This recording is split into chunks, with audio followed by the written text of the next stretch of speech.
Bonjour et bienvenue sur la chaîne Les Voies métaboliques.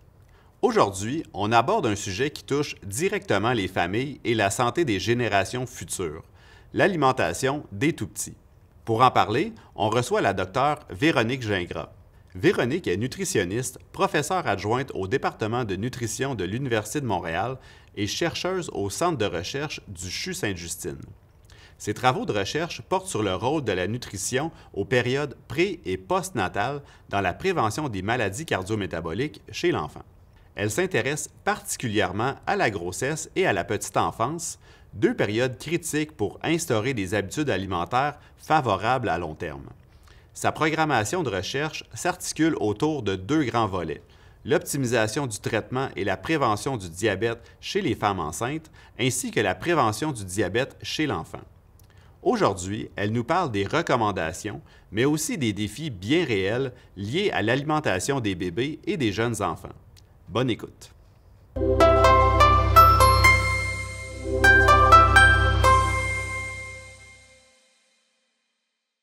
Aujourd'hui, je vais vous parler, donc merci pour l'introduction, Marc-Claude, c'est un plaisir d'être ici avec vous pour vous parler de nutrition pendant le mois de mars, qui est également le mois de la nutrition. Donc, ça me fait vraiment plaisir de pouvoir vous parler ici de mes projets de recherche qui portent sur l'alimentation du nourrisson. Donc, je vais vous parler spécifiquement aujourd'hui de recommandations et de défis dans certains contextes. Donc, je vais vous parler de trois volets de ma programmation de recherche aujourd'hui. Je vais vous parler un peu d'allaitement maternel. Je vais vous parler d'introduction des aliments complémentaires et je vais vous parler aussi de comportement alimentaire. Donc, on sait que la petite enfance, je vais juste tasser mes fenêtres ici. On sait que la petite enfance a un rôle très important sur le développement de l'enfant. On sait depuis assez longtemps là, que tout ce qui se passe in utero a un impact sur le développement du fœtus et sur son risque cardiovasculaire et cardiométabolique au long cours. Donc, on a donc le concept dans les années 1980 de DOAD ou de Developmental Origins of Health and Disease ou d'origine développementale des maladies a été introduit là, par Barker. Donc, c'est un concept là, qui a été ensuite étendu aux 1000 premiers jours de vie. Donc, initialement, ce que l'hypothèse de Barker démontrait, c'est que euh, l'enfant était influencé, dans le fond, le développement de l'enfant était influencé par son développement fœtal, donc par les expositions in utero. Mais depuis, on a étendu ça au concept de l'importance des 1000 premiers jours de vie. Donc, on sait que les 1000 premiers jours jouent un rôle crucial dans le développement de l'enfant. Donc, les 1000 premiers jours de vie, à quoi ça fait référence? C'est la période in utero, toujours. Donc, c'est les 9 premiers mois de vie à l'intérieur du ventre de la mère, mais aussi les 2 premières années de vie. Donc, si on additionne 2 ans plus 9 mois, ça nous donne 1000 jours. Et on sait que ces 1000 premiers jours-là vont avoir vraiment une importance au niveau du développement de l'enfant. On sait que la croissance, le développement de l'enfant dans les 2 premières années de vie, c'est vraiment une période en pleine effervescence. C'est une période clé du développement de l'enfant pour sa santé au long cours. On sait par exemple que dans les premiers mois de vie, que ce soit au niveau de l'allaitement ou de la préparation commerciale par nourrisson ou ensuite avec l'introduction des aliments, on sait que la microbiote de l'enfant va se développer et se diversifier de façon fulgurante durant les premiers mois de vie. Aussi, le poids de l'enfant va quadrupler pendant ses premières années de vie et sa taille va atteindre la moitié de sa taille adulte. On sait aussi que la taille du cerveau de l'enfant va augmenter considérablement pour atteindre 75% de sa taille adulte. Donc, au niveau du développement et de la croissance de l'enfant, il ne fait aucun doute là, que les 1000 premiers jours de vie ou les 2 premières années de vie sont vraiment très importantes. Au niveau plus nutritionnel pendant cette période-là, on sait que pendant la grossesse, les apports et la qualité nutritionnelle chez la mère vont avoir un impact important sur la croissance et le développement fœtal. Ensuite, que ce soit l'allaitement ou la consommation de préparations commerciales pour nourrisson, ainsi que la période d'introduction des aliments complémentaires pendant la petite enfance, ça va avoir un impact très important sur la croissance de l'enfant, tout comme les comportements et la qualité alimentaire, ainsi que les pratiques alimentaires parentales tout au cours de l'enfance. Tout ça, pourquoi ça nous intéresse autant, c'est que ça aura un impact important sur le risque cardiométabolique de l'enfant. Et on sait que de nos jours, il y a de plus en plus de cas d'obésité chez l'enfant. C'est une problématique de santé publique je dirais plus émergente, là, je dirais qui est vraiment importante. Donc, l'obésité chez l'enfant, on la définit là, avec l'indice de masse corporelle pour l'âge et le sexe, ou encore là, pour le score Z DMC, qui est un équivalent. Donc, on va définir l'embonpoint chez l'enfant comme étant un indice de masse corporelle pour l'âge et le sexe au du 85e percentile, et on va définir l'obésité comme étant un IMC pour l'âge et le sexe en haut du 95e percentile. Au Canada, c'est environ un enfant sur trois qui présente de l'embonpoint actuellement. Ici, je vous ai mis des statistiques de 2009-2011. Par contre, ce que je peux vous dire, c'est qu'actuellement, les statistiques sont très, très similaires. Donc, on peut à la limite se féliciter que les taux aient cessé d'augmenter de façon considérable. Par contre, on n'a aucune baisse là, dans cette prévalence qui est assez élevée dans mon point d'obésité chez l'enfant. Donc, on a réussi à freiner peut-être cette hausse fulgurante là, de taux dans mon point d'obésité, mais on n'a pas réussi à le renverser. Donc, on a encore beaucoup de cas là, dans mon point d'obésité chez les enfants au Canada, et c'est la même chose ici au Québec. La problématique avec cette hausse de l'embonpoint de l'obésité, c'est que c'est associé à une augmentation chez les enfants de prévalence de problèmes qui étaient typiquement associés à l'âge adulte uniquement, comme une pression artérielle élevée, un taux de cholestérol élevé, de l'apnée du sommeil et même une augmentation des cas de diabète de type 2 chez les enfants de façon là, très précoce. Donc, c'est associé à des coûts, évidemment, pour le système de santé importants, mais c'est aussi associé à un coût élevé pour la santé de l'enfant. Donc, plus ces problématiques-là apparaissent de façon précoce, plus ça va avoir des conséquences au long cours sur sa santé. Donc, ça nous mène aux recommandations pour l'alimentation durant la petite enfance. Donc, on va parler d'abord des recommandations, on va parler ensuite de l'importance de ces recommandations-là, puis après, je vais vous parler des défis qui sont associés là, à chacun des aspects nutritionnels là, que je vous ai présentés au début. Donc, que ce soit l'Organisation mondiale de la santé et l'UNICEF ou encore la Société canadienne de pédiatrie ou d'autres groupes là, comme Diabète Canada, tous s'entendent pour dire qu'on doit allaiter notre bébé exclusivement jusqu'à l'âge de 6 mois, puis continuer l'allaitement en complément des aliments jusqu'à 2 ans ou aussi longtemps que voulu par bébé et maman. Donc, concrètement, de 0 à 6 mois, le bébé devrait être allaité exclusivement, donc uniquement le lait maternel. Quand on parle d'allaitement exclusif, c'est vraiment uniquement le lait, donc aucun autre liquide, pas d'eau, pas de breuvage. Ou si l'allaitement est impossible, on va suggérer entre la période de 0 et 6 mois d'utiliser les préparations commerciales pour nourrissons. Et de 6 mois à 2 ans, la recommandation est d'introduire les aliments complémentaires, qu'on appelle aussi aliments solides là, dans le langage courant, même si dans la réalité, ça fait référence, c'est des aliments solides et ou liquides. Donc, introduire les aliments complémentaires avec la poursuite de l'allaitement ou encore de préparation commerciale pour nourrissons. Pourquoi est-ce qu'on a émis ces recommandations-là? En fait, c'est qu'on sait que les bienfaits de l'allaitement maternel sont nombreux.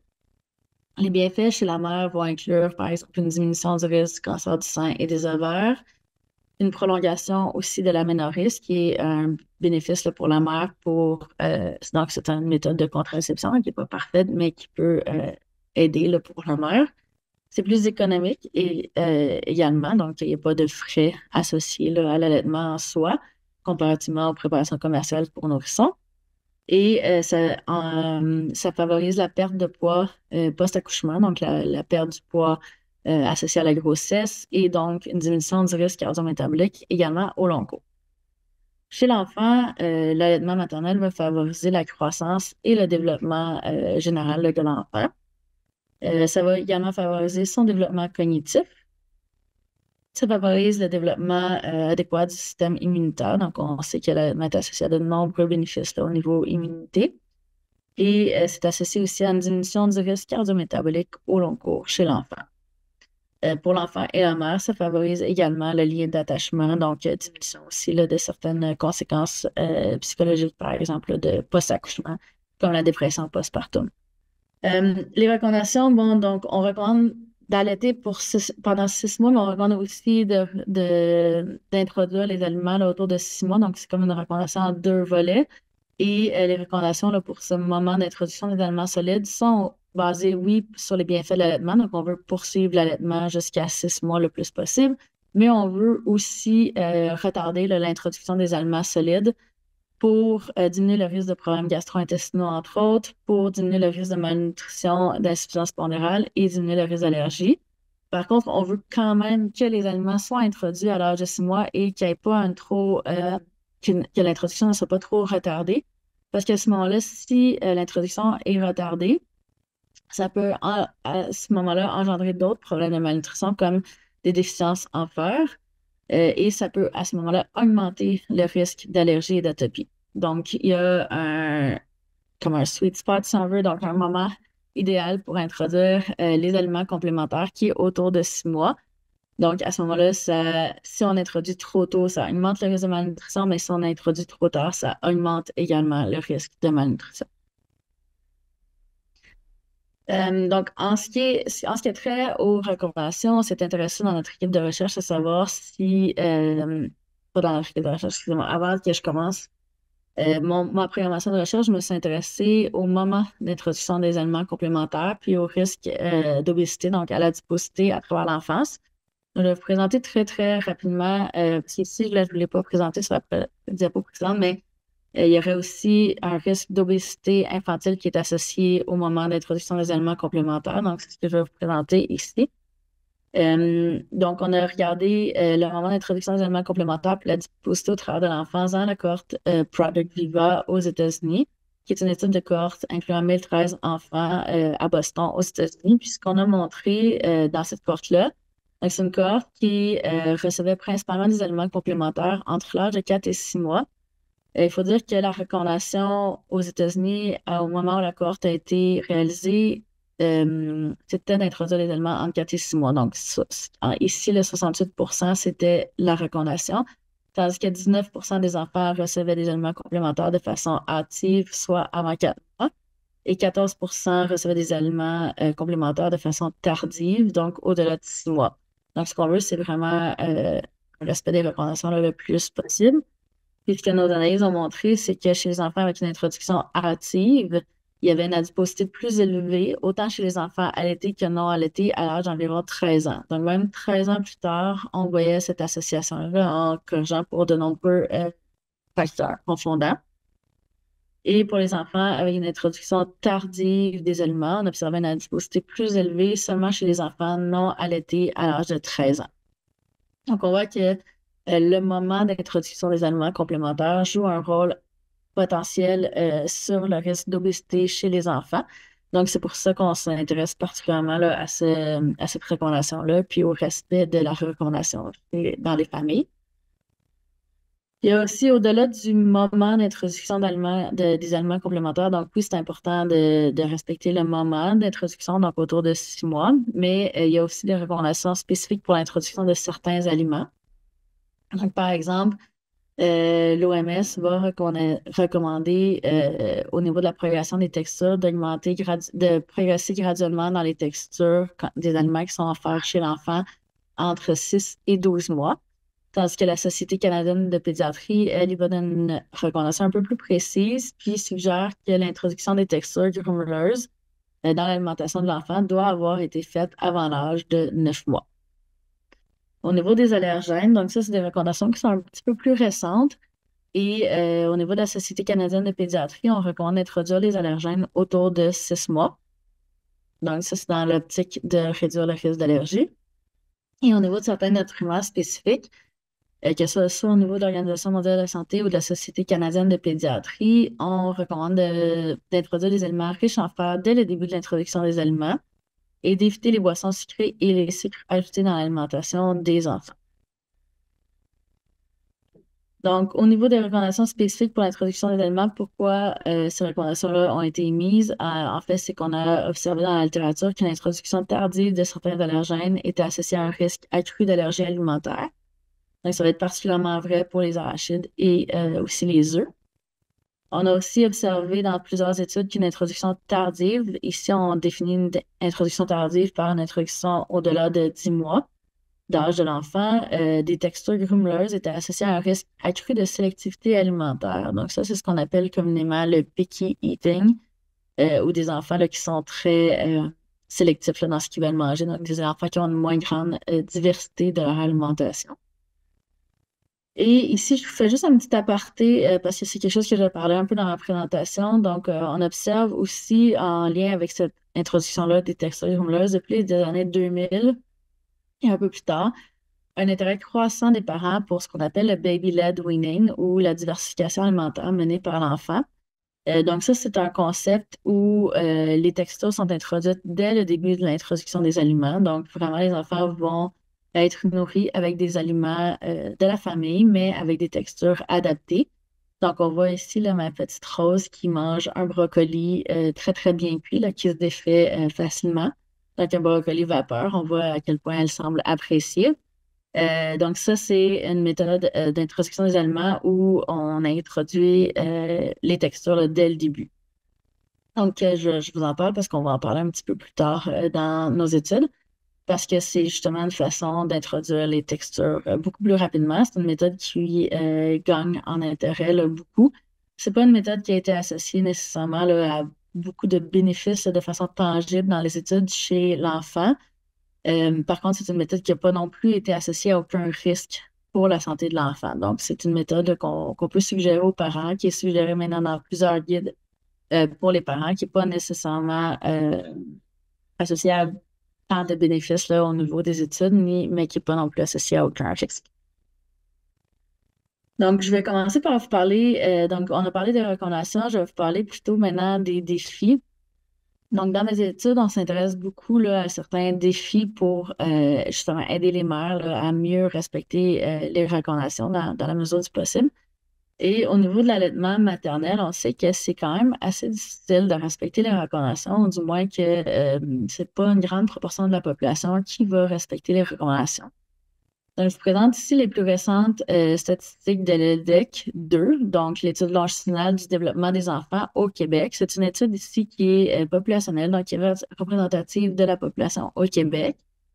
Et ce qu'on a vu dans l'ELDEC 2, c'est que malgré un taux d'intention très élevé d'allaiter exclusivement des parents, donc les mères commençaient à faire partie de la cohorte là, avant que leur enfant naisse, et elle rapportait une intention d'allaiter là, de 87%. Donc, c'est quand même vraiment très élevé. Mais on voyait que dans la réalité, là, à une semaine, c'est 85% des enfants qui étaient allaités contre 47% des enfants qui étaient allaités de façon exclusive. Et on voit qu'il y a une diminution là, relativement drastique quand on va jusqu'à 4 mois. Donc, on voit qu'à 4 mois, c'est 65%, 70% des enfants qui étaient allaités contre 29% des enfants qui étaient allaités exclusivement. Donc, ce que ça signifie, c'est qu'à l'âge de 4 mois, 71% des enfants avaient soit commencé à consommer des préparations commerciales pour nourrissons ou encore possiblement des aliments. Donc, on voit que on est quand même assez bon au Québec pour commencer à allaiter. Par contre, il y a vraiment un défi ici, puis il y a vraiment une difficulté qu'on a de la difficulté à identifier, à maintenir les taux d'allaitement. Donc, on amorce l'allaitement, mais le taux de continuité de l'allaitement est à ce moment-là un problème là, ici au Québec. Si on compare avec les années précédentes, donc l'ELDEC, c'est une étude qui avait été aussi réalisée en 1997-98, donc c'était l'ELDEC 1. Si on compare les résultats des années 2020-2021 à ceux de 97-98, on peut voir que les enfants maintenant sont plus nombreux à avoir été allaités de façon exclusive durant les 3 premiers mois. Donc, on a quand même une amélioration au Québec. On peut voir que c'est 33% maintenant des enfants qui sont allaités exclusivement pendant 3 mois contre 18% à la fin des années 90. Et au niveau des 4 premiers mois de vie, c'est 29% des enfants qui sont allaités pendant les 4 premiers mois de vie contre 6% à la fin des années 90. Donc, on voit qu'il y a quand même ici un défi. Le défi semble le même, là. Donc, on a amélioré les taux d'allaitement. On voit le shift dans la courbe, là. Donc, on voit que le taux d'amorce est beaucoup plus élevé maintenant. Donc, on l'a vu dans la diapositive précédente, c'est près de 88% des mères qui amorcent l'allaitement contre à peu près 68% là, dans les années 90. Par contre, le même défi de maintien de l'allaitement se voit encore. Donc, on voit quand même cette belle descente là, des taux d'allaitement au cours des 4 premiers mois qu'on voyait à la fin des années 90. Donc, on voit que le défi ici, quand on parle d'allaitement maternel, c'est peut-être pas tant dans l'amorce de l'allaitement que plutôt dans le maintien de l'allaitement. Donc, il y a vraiment un défi qui se passe là dans la période postpartum. Donc, on s'intéresse évidemment là, à ces facteurs-là qui pourraient être associés à la durée d'allaitement. Donc, ce qu'on voit, c'est que comme il y a un problème au niveau de la durée d'allaitement, ben, on voudrait pouvoir aider les mères à allaiter plus longtemps. On sait que le choix d'allaiter demeure de l'ordre individuel. Donc, c'est vraiment la mère, au final, qui a le dernier mot sur si elle va allaiter ou non. Mais on sait aussi que l'environnement et la perception sociétale de l'allaitement, soit la norme, vont jouer un rôle dans les décisions et le parcours d'allaitement. On a identifié plusieurs facteurs individuels, sociodémographiques, culturels et économiques qui peuvent influencer la durée de l'allaitement. Par exemple, on sait qu'au niveau du revenu, donc chez les familles à plus faible revenu, souvent la durée du congé parental va être moins longue et les mères vont avoir moins la possibilité d'allaiter pendant longtemps. Donc, les mères vont initier l'allaitement, mais vont allaiter de façon moins longue si elles ont un revenu plus faible et si elles ont une durée plus faible de congé, plus courte, si on veut, de congé parental. On sait aussi que l'âge maternel va jouer un rôle. Donc, on sait que les mères qui sont plus jeunes vont allaiter moins longtemps que les mères qui sont un peu plus âgées. La parité semble aussi jouer un rôle. Donc, les mères pour qui c'est le premier enfant vont allaiter moins longtemps que les mères qui ont plus d'un enfant. Surtout si elles ont déjà de l'expérience d'allaitement. Donc, les mères qui ont une expérience d'allaitement, évidemment, vont allaiter plus longtemps que les mères qui n'ont aucune expérience. Au niveau du statut d'immigration, ça semble être plutôt un rôle protecteur. Donc, les mères qui sont des nouvelles arrivantes, donc avec un statut d'immigration récent, vont habituellement allaiter plus longtemps que chez les mères qui sont non immigrantes. Donc, on voit un effet un peu protecteur qui serait peut-être lié là, à certains aspects culturels au niveau du statut d'immigration. Au niveau du statut marital, on sait que les mères qui habitent seules ou qui n'ont pas de partenaire vont allaiter un peu moins longtemps. Donc, on voit qu'il y a un effet là, bénéfique à avoir un partenaire, surtout si celui-ci ou celle-ci euh, est plus impliqué là, puis offre un soutien à la mère. Puis finalement, on sait que la santé maternelle et celle du nourrisson là, va influencer également les taux d'allaitement. Donc, si la mère est en bonne santé, elle va pouvoir allaiter plus longtemps, tout comme si la santé du nourrisson est meilleure. Donc, on voit que vraiment, c'est la durée d'allaitement qui semble poser problème ici au Québec. Donc, nous, ce qu'on s'intéresse, c'est vraiment qu'est-ce qu'on peut faire. Dans le fond, la question qu'on se pose, c'est qu'est-ce qu'on peut faire pour améliorer la durée d'allaitement. Basé sur les facteurs là, qui étaient associés à la durée d'allaitement, on s'est dit, bon, ben, il faudrait peut-être se concentrer d'abord chez les mères qui semblent avoir le plus de défis, qui semblent avoir le plus de barrières à l'allaitement. Donc, quand on regarde dans la littérature, là, les facteurs qui semblent être très, très marquants, c'est vraiment la parité et l'expérience d'allaitement qui semble jouer vraiment un rôle très, très, très important. Et donc, on s'était intéressé à identifier les interventions les plus efficaces pour améliorer la durée d'allaitement chez les femmes primipare. Donc, on a commencé par faire une revue de la portée pour pouvoir aller identifier là, certaines interventions potentielles. Donc, ça, c'est un travail qui a été réalisé par Jasmine Turanges, qui était étudiante à la maîtrise dans mon équipe. Et ces résultats ont été soumis à la revue International Breastfeeding Journal. Donc, rapidement, ce que nous, on a voulu faire via une revue de la portée, c'est d'examiner l'efficacité des interventions en période prénatale et postnatale, ou encore en une combinaison des deux périodes pour améliorer la durée de l'allaitement chez les femmes primipares. Et on voulait également explorer le rôle de certaines caractéristiques sociodémographiques des mères primipares, de leur famille, sur l'efficacité des interventions. Donc, à droite, c'est pas nécessaire de lire tout ça, c'est un peu petit. Essentiellement, ce qui est intéressant ici à noter, c'est qu'on a screené, donc on a évalué 16 161 articles pour cette revue de la portée. Et des 16 161, on a validé l'éligibilité de 268 études pour finalement en inclure 35 dans notre revue. Donc, c'est vraiment un travail très extensif là, que Jasmine a fait pendant sa mémoire. Ça a été un travail de longue haleine et fait minutieusement. Et ce que la revue de la portée de Jasmine a démontré, c'est que pour améliorer la durée d'allaitement chez les femmes primipares, il semble que les interventions doivent être disponibles dans la période pré- et post-natale. Donc, c'est vraiment important d'avoir des interventions là, qui sont idéalement au travers des 2 périodes. Donc, si on fait des interventions qui sont uniquement pendant la période prénatale, donc l'effet va être limité là, puisqu'on voit que les défis semblent surtout en période postnatale, mais même si les défis sont en période postnatale, il semble que d'avoir une intervention qui débute en période prénatale est quand même optimale là, pour, dès la période prénatale, pouvoir commencer à répondre à certaines questions des mères, pouvoir commencer à travailler sur certaines barrières avec les mères.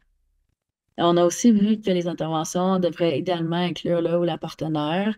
C'est très important pour la mère d'avoir un réseau de soutien là, pour essayer de balancer là, certains défis qui viennent en période postnatale. Donc, si la mère a du soutien, l'intervention va fonctionner de façon beaucoup plus efficace. Et on a vu aussi qu'il était préférable de combiner des ateliers en groupe et des sessions de support durant le premier trimestre de la grossesse. Donc, les ateliers en groupe, ça fonctionne, tout comme les sessions de support, mais l'idéal, c'est d'avoir une combinaison des deux là, pour pouvoir travailler sur les défis avec les mères. On a aussi vu que d'inclure des interventions de support par des professionnels ou des pairs semblait vraiment efficace. Donc, les interventions peuvent être, oui, par des professionnels de la santé comme des infirmières, des consultants d'allaitement, mais ça peut aussi être par simplement des pairs, donc des marraines d'allaitement, par exemple, ou encore un membre de la famille qui a déjà allaité. On a vu que les interventions étaient diffusées là, de façon différente dans beaucoup d'études, donc que ce soit des appels, des textos, des visites à domicile. Dans tous les cas, ça semblait assez bien fonctionner, là, peu importe la méthode qui était utilisée là, pour livrer l'intervention. On a vu aussi que d'avoir des interventions plus intensives les premiers mois, et puis ensuite un peu plus espacées là, par la suite jusqu'à l'âge de 6 mois, était vraiment optimal pour favoriser une amélioration de la durée d'allaitement. Donc, comme les défis sont vraiment plus grands en début d'allaitement, avoir des interventions plus intensives là, les premiers mois, c'était vraiment un facilitateur là, pour améliorer la durée d'allaitement. Puis on a vu aussi que c'est important de cibler l'intention d'allaiter quand on travaille avec les femmes en période prénatale, mais aussi d'intervenir auprès des femmes qui étaient plus jeunes et avec un plus faible niveau d'éducation également, là, au-delà de juste intervenir auprès des femmes primipares. On voyait aussi que les femmes plus jeunes et avec un plus faible niveau d'éducation bénéficiaient également davantage d'interventions pour améliorer la durée d'allaitement. Donc, ça nous a permis d'identifier là, plusieurs cibles potentielles d'intervention pour aider les femmes à améliorer leur durée d'allaitement. Puis c'est ce qu'on veut faire là, dans une intervention future. Donc, nous, notre but, évidemment, comme je vous l'ai dit, c'est vraiment d'aider les femmes à contrecarrer là, les défis associés là, avec l'adoption des recommandations. Donc, ça nous a permis là, d'identifier plusieurs cibles potentielles d'intervention pour aider les femmes qui en auraient probablement plus besoin à améliorer leur durée d'allaitement en période postnatale. Donc, comme je l'ai dit, un autre des aspects qu'on s'intéresse beaucoup dans notre laboratoire, c'est l'introduction des aliments complémentaires. Donc, je vous rappelle brièvement là, que les recommandations sont d'introduire les aliments complémentaires autour de l'âge de 6 mois et de progresser là, graduellement à travers les textures. Et on a vu, on sait encore une fois qu'il y a beaucoup de défis associés au respect de la recommandation pour l'introduction des aliments complémentaires. Donc, on a commencé par faire une revue de littérature. Donc, ça, c'est Audrey Nantel, une autre de mes étudiantes dans la maîtrise, qui a fait une revue narrative sur l'adhésion aux recommandations en matière d'introduction des aliments. Donc, on s'est intéressé vraiment à toutes les études à travers le monde. On a vu est-ce que les pratiques actuelles des parents sont alignées avec les recommandations. On a vu pour ce qui est du moment d'introduction des aliments, donc je vous rappelle, on recommande d'introduire les aliments autour de 6 mois. On a vu qu'aux États-Unis, c'était 1/3 des enfants qui consommaient des aliments avant l'âge de 4 mois. Donc, on voit qu'il y a vraiment une très haute proportion des enfants qui ont une introduction précoce des aliments complémentaires. En Asie, le problème semble être un peu plus à l'inverse. Donc, les aliments sont plutôt introduits au-delà de l'âge de 6 mois. En Europe, l'introduction des aliments se fait majoritairement entre 4 et 6 mois, tandis qu'en Australie, les aliments sont introduits autour de 5 mois. Donc, on voit que la majorité du temps, le problème, c'est vraiment l'introduction précoce. Puis on a vu que l'introduction précoce était vraiment associée à un risque pour l'enfant au long cours. On n'a pas de données, on n'a pas beaucoup de données au Canada, mais ça ressemble quand même relativement aux données américaines, quoi qu'on on a un peu moins tendance là, à introduire les aliments avant 4 mois qu'aux États-Unis. On a vu qu'il y avait plusieurs facteurs qui étaient associés avec une introduction précoce des aliments, donc entre autres l'usage de préparation commerciale pour nourrissons versus l'usage d'allaitement chez l'enfant. On a vu aussi qu'un faible statut socio-économique, un faible niveau d'éducation parentale, consommation et la consommation de tabagique étaient associés à une introduction précoce des aliments, tout comme un âge maternel moins élevé. Donc, les femmes qui sont plus jeunes vont introduire les aliments plus précocement que les femmes plus âgées. Donc, ça, c'est pour le moment d'introduction des aliments. Quand on regarde la progression des textures, qui est un autre aspect assez important de l'introduction des aliments complémentaires, on a vu dans notre revue, avec la revue qu'en France, il y avait une consommation prolongée des purées, donc une introduction très tardive là, des textures crémeuses. Et alors que dans certains pays, comme en Inde, les aliments complémentaires proviennent des mets familiaux là, dès le début. Donc, on voit quand même une grande disparité là, entre les pays. Au Canada, on a tendance à respecter les recommandations pour ce qui est de la progression des textures là, de façon générale. Tout comme aux États-Unis, là, où on va introduire les textures groundnut de façon assez rapide. Il y a quand même certains facteurs qui sont associés avec une exposition tardive des textures, comme l'appréhension des parents relativement à l'introduction des textures, la perception que l'enfant n'est pas prêt, ou encore le fait d'avoir carrément introduit les aliments plus tardivement va aussi être associé à l'introduction plus tardive des textures. Au niveau des allergènes, c'est des recommandations qui sont plus récentes, donc on voit qu'il y a encore moins que le respect des recommandations au niveau de l'introduction des allergènes n'est pas encore tout à fait adéquat. Donc aux États-Unis, les œufs et les arachides sont introduits en moyenne vers l'âge de 10 à 12 mois. Au Canada, les arachides sont introduits en moyenne au-delà de l'âge de 12 mois. Les œufs sont plutôt introduits rapidement dans d'autres pays comme en Chine, au Chili, au Mexique et en Australie, alors que les arachides sont introduits vers l'âge de 6 à 7 mois en Australie. Donc, les mesures de santé publique aux États-Unis, en Australie, pour promouvoir l'introduction plus précoce des arachides pour la réduction du risque d'allergie, se fait depuis plus longtemps, puis on voit qu'il y a un effet là, sur l'âge d'introduction, tandis qu'ici au Canada, aux États-Unis, on est un petit peu plus à la traîne, quoique ça s'améliore là, dans les dernières années pour le reste de la recommandation. Et on voit que pour ce qui est du fer et des sucres ajoutés, les céréales enrichies sont introduites très rapidement aux États-Unis, en Chine comme premier aliment dans la majorité des cas. C'est aussi souvent le cas au Canada. Par contre, on voit que la consommation de boissons sucrées et de jus avant l'âge de 12 mois est très élevée dans des pays comme le Brésil, dans certains pays d'Europe et aux États-Unis. Donc, on voit que la recommandation là, pour la consommation de sucre ajouté est moins bien respectée.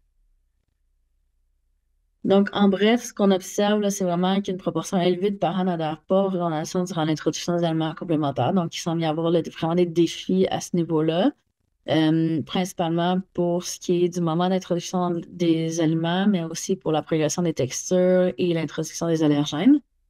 On voit qu'il y a plusieurs caractéristiques parentales qui sont associées à l'adhésion aux recommandations. Donc, il y a probablement certains sous-groupes de parents qui vivent plus de défis dans l'introduction des aliments. Mais on a très peu d'études sur les pratiques et sur les déterminants de l'introduction des aliments au Canada. Donc, dans notre équipe, on s'est intéressé aux expériences et aux sources d'informations durant la période d'introduction de l'alimentation complémentaire. Donc, si on veut pouvoir aider les parents à relever, à mieux, si on veut limiter les barrières chez les parents là, pendant cette période-là, pour qu'ils puissent respecter les recommandations, mais il faut savoir où ils vont chercher leur information, c'est quoi leur expérience et qu'est-ce qu'ils font concrètement. Puis, on a décidé de faire une étude qualitative. Donc, c'est Audrey Nantel, toujours dans mon équipe de recherche, qui a réalisé cette étude-là en collaboration avec plusieurs co-chercheurs comme Stéphanie Bégin, Andrea Van Hulst, Sophie Desroches, Sandra Pelaz. Et l'objectif de cette étude qualitative, c'était vraiment d'explorer les déterminants individuels, sociaux et environnementaux qui influencent les pratiques d'introduction de l'alimentation complémentaire au Québec. Donc, c'est une étude dans laquelle on a recruté 24 diades de parents. Donc, on a recruté 12 parents, 12 diades de parents primipares, 12 diades de parents multipares. Ils ont été recrutés au Centre d'obstétrique gynécologie du CHU Sainte-Justine ou encore via les réseaux sociaux. Donc, on a inclus les parents qui étaient âgés de plus de 18 mois, pardon, plus de 18 ans.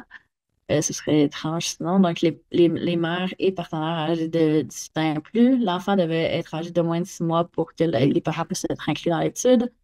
Et sinon, là, on a exclu les mères monoparentales parce qu'on voulait vraiment aussi aller examiner la dynamique entre les parents dans l'adhésion aux recommandations.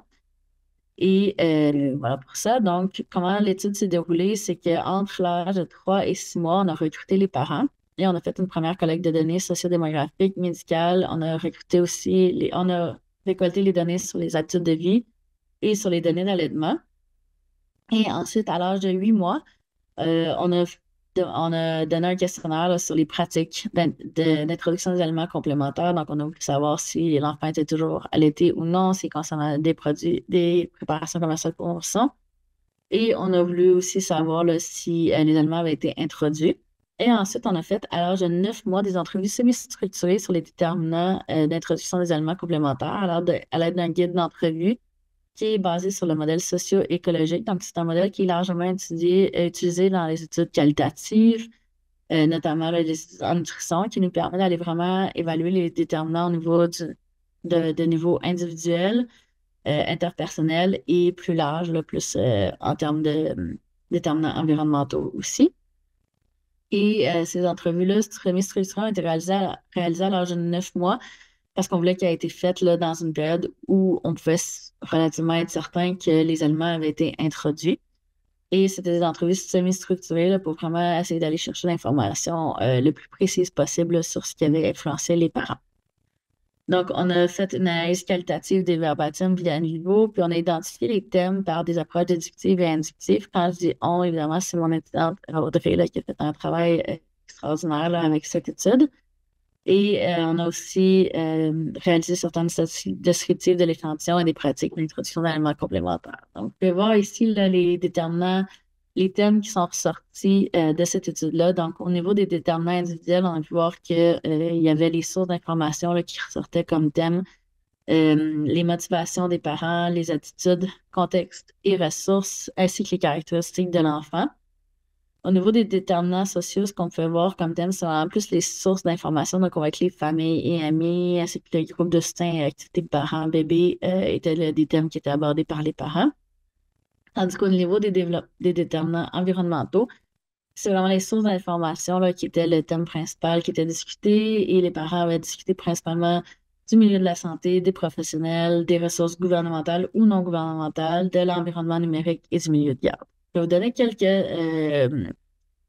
résultats. Donc, c'est des résultats qui n'ont pas encore été publiés, qui vont être soumis là, imminemment euh, à la revue ISBNPA.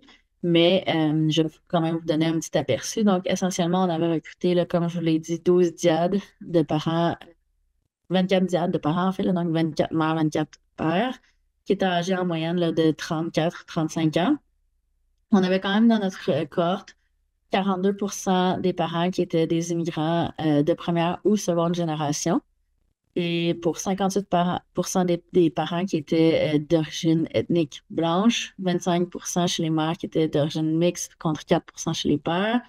On avait quand même une bonne proportion des parents qui étaient d'origine libanaise, 4% arabes là, chez les mères versus 13% arabes chez les pères. Au niveau du niveau d'éducation, on voit qu'on avait une cohorte qui était quand même très éduquée avec un haut revenu et bon, par design, si on veut. Donc, ce qu'on cherchait là, dans l'étude, c'est d'avoir vraiment 50% des diades qui étaient primipares, 50% qui étaient multipares.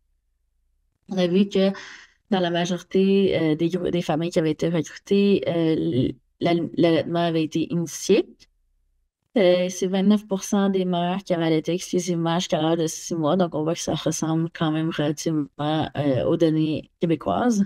Et on voyait qu'en moyenne, là, en fait, l'âge médian d'allaitement des mères était de 5 mois. L'âge médian d'introduction des aliments était de 5 mois et demi. Donc, ça, c'est quand même assez proche des recommandations. Et 96% des parents avaient introduit les textures crémeuses avant l'âge de 8 mois. Et on voit qu'il y avait quand même 37% de notre échantillon qui avait utilisé l'approche de la DME pour introduire les aliments. Donc, si on regarde les résultats plus spécifiques, on voit qu'il y avait on a observé un souci, une fatigue informationnelle quand même importante. Donc, on a vu que plusieurs mères laissaient transparaître une angoisse relative aux multiples informations. On voyait qu'il y avait un phénomène de fatigue informationnelle. C'était particulièrement visible chez les mères qui manifestaient un fort désir d'adhérer aux plus récentes recommandations, qui avaient davantage de difficultés à adapter les lignes directrices à leur contexte. Donc, on a vu que c'est vraiment les mères là, qui rapportaient principalement ce défi-là. On a par exemple une mère qui nous a dit l'instinct maternel, c'est autre chose que tout le monde te dit, suis ton instinct. Mais ça s'apprend l'instinct maternel, tu sais pas nourrir ton enfant quand elle naît. Je réalise que moi, j'étais très stressée, puis très dans la recherche d'informations, puis de la vérité. Donc, on a eu des mots assez forts comme ça, comme une mère qui nous dit, elle cherchait la vérité. Elle voulait à tout prix savoir comment nourrir son enfant. Donc, on voyait, le stress des parents était quand même assez tangible dans les entrevues. Ça menait à de l'anxiété, à une importante charge mentale aussi, à un sentiment de culpabilisation versus ce qui est vu sur les réseaux sociaux. Mais c'était moins ou non présent chez les pères. Donc, on a par exemple un père ici qui nous disait, un père primipare, qui, évidemment, les noms sont fictifs. Donc, on a un père qui nous disait, je fais confiance à sa maman plus que je me fais confiance à moi. Mais après, il y a une partie culturelle. Comme j'ai expliqué, mon père nous donnait pas, j'ai jamais vu mon père nous préparer à manger. Je me souviens pas qu'il nous ait même donné à manger. Mais après, c'est clair que le monde a changé. Aujourd'hui, on a évolué vers ce que c'est. Donc là, on me participe beaucoup. C'est clair que je fais à manger. Je prépare à manger pour tout le monde, mais pas pour la petite. Non. Non. J'ai pas cette assurance aujourd'hui. Je peux pas, je peux pas. Moi, elle est trop fragile. Donc, on voyait quand même un certain stress chez le père, mais on voyait que les pères là, étaient moins impliqués puis avaient tendance à laisser le rôle à la mère. Donc, c'est les mères là, qui avaient plus ce souci et cette fatigue informationnelle. On voyait aussi une tendance à la DME là, qui influençait les décisions parentales. Donc, voyait une appréhension face à l'introduction des allergènes, aux risques d'étouffement et à la croissance, puis un intérêt envers la DME. Donc, on a ici une mère primipare qui nous a dit tout le monde a l'air de vouloir faire de la DME, mais il y a aussi beaucoup, ben, tu sais, des fois, il y a l'anxiété que la personne voudrait faire de la DME, mais c'est pas trop renseigné. C'est un peu ce que je sens, moi, je veux faire de la DME parce que tout le monde fait de la DME, mais je sais pas trop comment faire. Je sais pas par où commencer. Donc, on voyait qu'il y avait quand même cet intérêt-là des parents, mais encore là, il y avait quand même un certain niveau de stress. Les parents mentionnaient qu'ils savaient pas trop quoi faire, qu'il y avait de l'anxiété. Donc, anxiété, stress, c'est des mots qui revenaient vraiment très souvent dans nos entrevues. On a aussi un père là, qui nous a dit par rapport à la DME, sauf que dans le concret, ça fait vraiment salaire, la chaise, puis tout est graissé. Je serais curieux de voir combien de personnes le font vraiment tout le temps, tous les jours. Vous voyez qu'il y avait quand même certains défis là, spécifiques à la DME. Au niveau du soutien des pères, l'influence des médias sociaux, on a vu que l'entourage des parents, surtout les amis, la famille, exerçait une influence notable sur les pratiques d'alimentation complémentaire. Mais il semblerait que cette influence-là soit plus importante chez les mères qui se renseignent particulièrement auprès de leurs amis et de leurs sœurs que chez les pères. Et la plupart des parents s'entendaient pour affirmer qu'ils avaient tendance à en prendre et à laisser. Donc, ça, c'est aussi une terminologie qui est apparue quelques fois. Donc, ils en prennent et en laissent selon leurs connaissances, leurs croyances et leurs valeurs, surtout lorsqu'ils recevaient des conseils non sollicités. Donc, ce qui était quand même assez fréquent. Finalement, on a vu vraiment un engouement vers les ressources numériques. Donc, on a vu de nombreuses ressources informatives gouvernementales et non gouvernementales ont été identifiées par les parents. Les ressources employées principalement par les mères pour obtenir de l'information et des conseils pratiques, en fait, c'est des ressources qui sont employées principalement par les mères parce qu'elles mentionnaient que c'était des informations qu'elles recevaient très peu lors des rencontres en clinique postpartum. Donc, elle mentionnait que les cliniques médicales étaient de courte durée, qu'il y avait une absence d'informations détaillées et beaucoup de contradictions aussi entre les professionnels de la santé. Ça constituait des barrières, tandis que, bon, les mères rapportaient, par exemple, comme elles nous disaient souvent, bon, ben, naître et grandir, c'est la facilité. C'est toujours au bout du téléphone. Donc, les mères aimaient beaucoup là, l'accès aux ressources numériques. Je pense que par souci de temps, je vais aller assez rapidement sur les comportements alimentaires.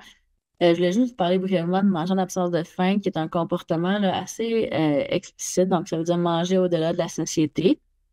C'est un index comportemental de la désinhibition alimentaire de l'enfant qui peut contribuer au gain de poids.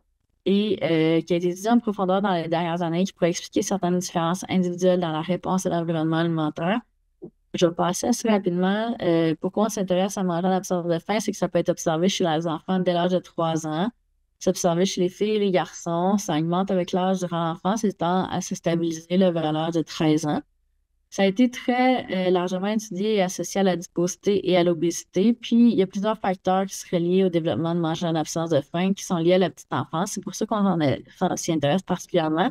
Je vais passer sur comment on évalue le comportement. Si ça vous intéresse, je peux toujours partager là, les références. Tout ça pour vous dire qu'on a regardé, justement, on s'est intéressé aux facteurs associés à la petite enfance qui étaient associés au comportement. Puis j'ai une étudiante là, qui est maintenant au doctorat, Catherine Savard, qui a examiné les facteurs associés avec manger en absence de faim chez les enfants et les adolescents. Donc, c'est une revue systématique qu'elle a réalisée pendant sa maîtrise. Essentiellement, là, on a inclus 81 études dans sa revue. Ce qu'on a vu, c'est qu'il y avait des facteurs individuels et familiaux qui étaient associés au comportement de manger en absence de faim. Donc, au niveau des facteurs individuels, ça, c'est tous ceux qui ont été associés. Plus la couleur grise est foncée, plus le comportement est associé dans de nombreuses études ou fortement associé au développement de manger en absence de faim. Donc, on a vu que l'âge était associé au comportement, l'adiposité et le sexe, tandis qu'on voyait quand même une association aussi avec l'exposition à l'allaitement, qui est un de nos facteurs là, de la petite enfance qui nous intéressait. Et on a vu aussi une association avec certains comportements alimentaires. Et au niveau des facteurs familiaux, c'est vraiment les pratiques alimentaires restrictives par les parents qui étaient le plus fortement associées euh, au développement de manger en absence de faim. Donc, je n'irai pas plus loin avec ça, mais les études sont publiées. Là, on a plusieurs études qui ont été publiées par notre groupe si ça vous intéresse pour le comportement de manger en absence de faim. Donc, notre objectif au long cours, c'est vraiment de développer des interventions nutritionnelles qui débutent en grossesse et qui vont jusqu'à l'âge de 2 ans. Donc, vraiment des interventions qui ciblent cette période des 1000 premiers jours de vie pour améliorer la qualité nutritionnelle et les comportements alimentaires des jeunes et de leurs parents dans l'optique là, de réduire le risque cardio-métabolique des enfants au long cours. Donc, c'est vraiment d'aider les parents au niveau des défis là, qui sont liés à l'adhésion aux recommandations durant cette période-là.